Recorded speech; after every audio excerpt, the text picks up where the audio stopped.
Good day, everybody. Everything new under the sun. All right, we have to talk about it again.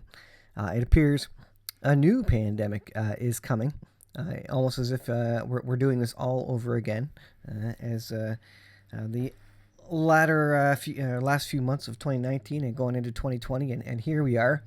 There's a brand new variant out of the COVID. And they've actually changed the name from NU. They're calling it Omicron, I believe it is. We're going to take a look at that. But this is pretty much just breaking today. This is all over. I started to see this new variant coming out of South Africa, and then I heard Europe and Asia were banning flights, and then I heard it's already in Botswana and Israel and other countries. I think Italy. And come to find out, the latest news is that Canada is now banning, stopping flights from South Africa. That's the latest news. New COVID-19 variant. Canada restricts travel from Southern Africa. All right, so all these news articles about them, but let's take a look at this. So what is this? It's causing trouble in the global markets, of course, and of course it's Thanksgiving in the U.S., so probably not a lot of action there, but it's having trouble. So this is one of these things you got to watch out for when something like this happens on a Thursday, a Friday, or over the weekend. Look out for what comes Monday. That's always the kind of gotcha in the economic world. If something happens over the weekend or late Friday, be prepared. There could be some fireworks on Monday when the stock market's open again. And we're getting to, the fall period used to be the time when there would be big economic fluctuations, trouble in the stock markets. Not so recently. I think the last couple of years, it seemed like the spring period was when things got a little crazy, got out of control after Christmas, etc. So this is from Zero Hedge, a scared new world, NU. So remember we were talking about the MU. Now this is the NU, and they've changed it even further. So some background here. Summarizing our post from last night, the article starts, for those who are just now waking up to the global chaos resulting in B11529 variant, which today got the Greek letter designation Omicron, they moved it ahead, skipping the widely expected letter NU, they were calling it NU for a little while, and certainly the one following it, Z, is Z the next letter in the Greek alphabet? There you go. That would make sense because they wouldn't want to have China implicated in this, with President Xi as the name of the new variant. Interesting. So some background. Regarded as the most heavily mutated variant of the coronavirus thus far, as it has 32 mutations in spike protein and 50 overall. More specifically, scientists have highlighted that there are 10 mutations versus the 2 mutations in Delta. So Delta is the current one that took over the world super fast. It's been hanging around forever, and the vaccines have been, generally working against it. Less efficacy than the first couple variants that the vaccines were created based off of. The new variant was identified 5 days ago, initially in Botswana, with subsequent confirmation and sequencing in South Africa. With about 100 confirmed cases. Cases have been detected in Israel, Hong Kong, and as of this morning, Belgium. So it's Belgium. I think I said Italy, so Belgium. Sequencing data suggests 811529 has different evolutionary pathway. And of course, I don't believe that anything such as evolution, but there's certainly natural selection and the general move of viruses during the lifetime there. Are they gaining information? Probably not, because generally things evolve, quote unquote, themselves to extinction. That's generally what happens as the errors increase. So they don't know about this one yet. How deadly it is, etc. They said, as we cautioned last night, a significant number of mutations may not necessarily be a negative, as it now depends on how these mutations function. Of course, countries aren't taking any chances. They're saying we're going to use the utmost caution. And they're locking things down right away. They're stopping flights, etc. The WHO says this is very serious, even though they don't have all the data. They just assume that more variation, more mutations means that it's going to be more deadly and more transmissible. Again, I don't think they've confirmed any of that yet, not from the information I found. But all countries are going nuts, and it's effectively almost like we're starting the pandemic all over again. And honestly, as we take a look at Bible prophecy, and things that are occurring, I don't think any of these things stop. I don't think these slow down. There's going to be waves where there's going to be more serious waves and less serious ones. Birth pains increasing in frequency and intensity as we go. But I think we're going to see a wave after wave of new variants, mutations, and even new new viruses coming on the scene. So, like I say, I don't think this goes away. I don't think it goes away in a year or 2 years. It doesn't even. The WHO even came out and said, you know what? You can't vaccinate yourself out of this pandemic. They literally stated, Tedros, it was Tedros, head of the WHO, came out a couple weeks ago and said you cannot vaccinate your way out of the pandemic. So if that's your only solution, you're never going to get out of the pandemic. You're never going to get out of the pandemic. That's important information because governments around the world are basically trying to vaccinate themselves out of the pandemic. That's why we're in Canada. We're going to boosters. I just heard on the radio tonight. Everybody over 70, you can get your boosters now. Meanwhile, the WHO is saying, don't get boosters. Save them for the third world. The people who haven't even got their first shots yet. Save it for them. Nope. The first world is very selfish, and the first world is getting their boosters, whether you like it or not. Israel's on their fourth booster. United States, they're getting boosters already, and now it's official in Canada, and they're trying to vaccinate everyone. So let's take a look at this again here. The new variant. Look at this chart. The new variant is spreading rapidly in South Africa. So this is the fear of transmissibility. It appears to be outcompeting other variants much faster than previous variants of concern did. So the green line is beta variant. The second, the Delta is the blue line there. That was the one that kind of took over and led the world for months and months, and it is the current world leading one. But look how long they took to emerge as the leading variant. The bottom scale is days since emergence, so 0, 25, 50, 75, and 100 at the end of the chart there. Now this NU new, or Omicron is what they're calling it now. This Omicron variant, in the matter of, 10-15 days, has skyrocketed in terms of spreading in South Africa. So the suggestion is that it's very transmissible. And of course, they don't know if it's going to produce higher mortality or not. But of course, they're going to go ahead as if it does produce higher mortality because, that's what they do. It says it is more deadly. It is currently too early to determine if the new variant has higher mortality than previous variants. Reported cases only started rising in South Africa November 19th. So was that 7 days ago? So any impact on hospitalizations and COVID-related deaths have not emerged. Testing and detectability. Tulio de Oliveira, a director of the Center for Epidemic and Response, has written that the variant can be detected by a normal PCR test, and as such will be easy for the world to track it. Now, I think Israel's coming out and trying to make a PCR test specific to this variant, just so they know. It wasn't immediately clear if this is one of those excess false positive PCR tests. I think that's a tongue-in-cheek comment. So how widespread is it? Well, let me scroll down. As of Thursday, there were 100 cases in South Africa, probably a lot more than that. Your early PCR tests showed that 90% of the 1,100 cases, new cases reported Wednesday in South Africa province, that includes Johannesburg, were caused by the new variant. So it's spreading quick. Now, the history of viruses seems to be that the more transmissible they are, the less deadly they are. You think of things like Ebola. You have to literally almost ingest someone's blood or have their blood go into your blood or drink their saliva effectively to get something like Ebola. Correct me if I'm wrong. Don't take my word for it. But it's not very transmissible. You have to get very close to the person who has it, very, very close, touch them even, or cough directly on you to get it. Whereas COVID went airborne. But is not as deadly. The mortality is not as high as something like Ebola or something else, right? So generally speaking, in the virus world, the more transmissible it is, the less deadly it is. The more deadly it is, the less transmissible. Generally speaking, that's how things have been.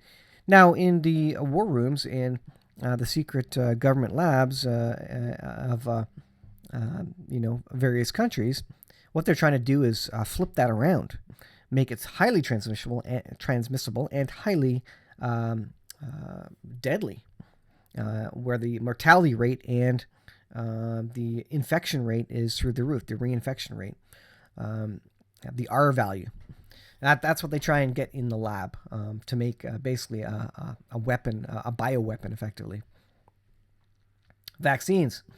It's too early to accurately determine the vaccine response to the new variant. However, the significant number of variants increase the likelihood that current vaccines, which were designed for the original COVID strain in mind, may be less effective. So I think they're going to come out and say they're less effective. You got to get extra X number of boosters. We're going to work on a new vaccine. At the same time, I think if it's more transmissible, it will be less deadly. Although they won't tell you that. They're not going to want anybody to go without a vaccine, to be sure. Laboratory testing is underway. Let's see. Initial thoughts from the Institute are that the partial immune escape is likely. Partial immune escape is likely, a view that seems possible given the numerous mutations in comparison to the sequence that existing vaccines were designed against. The first view of this to be from in vitro immunogenicity test or perhaps a computer modeling of the sequence. Now, they need to be careful with the computer modeling. Remember, the computer modeling in the UK suggests that there would be millions upon millions of people, over the next couple of weeks dead, exponential death rate, originally in the early days of the pandemic. So, new vaccine. According to Pfizer, if a vaccine escape variant emerges, the company expects to produce a tailor-made vaccine against the variant in 100 days. So that is interesting news. How come they weren't creating one for Delta, which the vaccines don't have high efficacy against?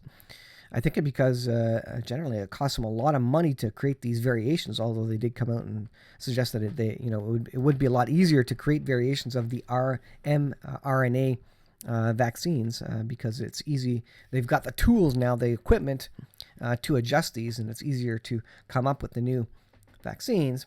But I guess they were making enough money on the existing one. They didn't want to make a new one for Delta, even though the efficacy against Delta was less.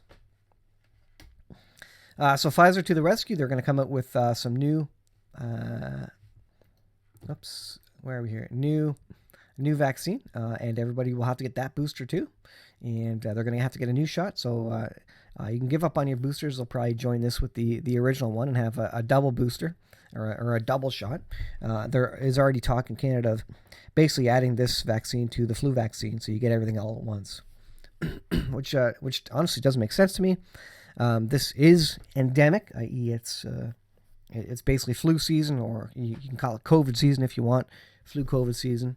And this is what it's going to be. If you're in a high-risk group, you should probably be looking at this because it may limit your chances of death. I have no problem with that.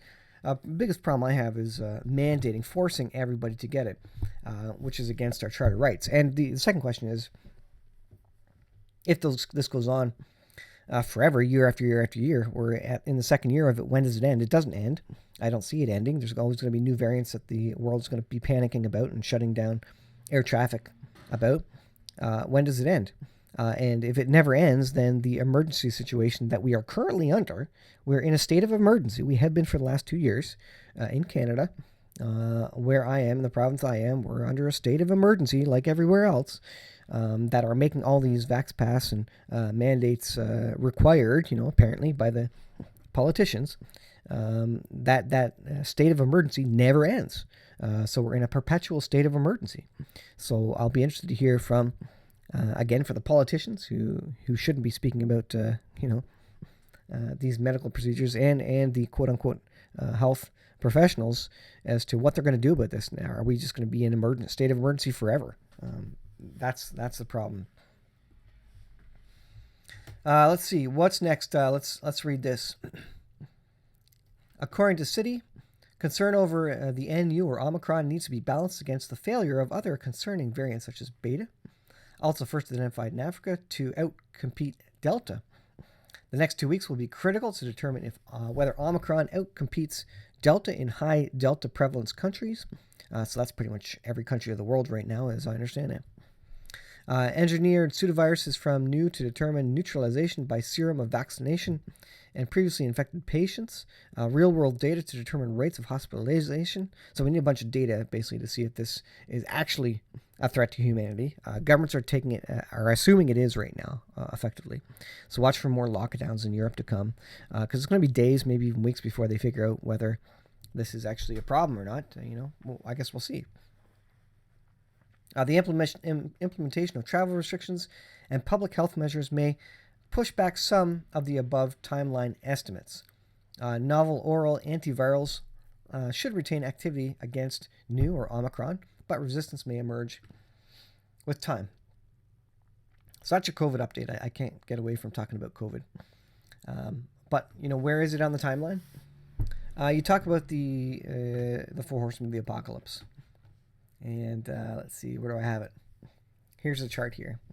Now, the last video was, are the four horsemen riding? And I saw lots of comments. A lot of people think the four horsemen are riding. Maybe it doesn't need to be shock and awe that these are riding. Just that they have started, and they will increase in frequency and intensity like the birth pains until we get to that fourth and fifth seal, where we start flipping the page to where the earthquakes start, the sun darkens and the moon goes red, and the stars fall from the sky, and the real wrath of God comes on the earth. So this is all warm up, and could we be in it? Maybe we are. I'm not saying we are or we aren't. I still tend to think that it's going to be very obvious, but I think this is the build-up nonetheless. This is the precursor stuff. This is the warm-up. This is the conditioning to get us ready for what's coming. You know what's coming. You know what I think is coming. And again, this is the warm-up. First seal. So there was a white horse, and a rider on that horse had a bow. We talk about that, toxon, and given a crown, corona. And he went out conquering and to conquer. And then the second seal is open, Revelation 6:4.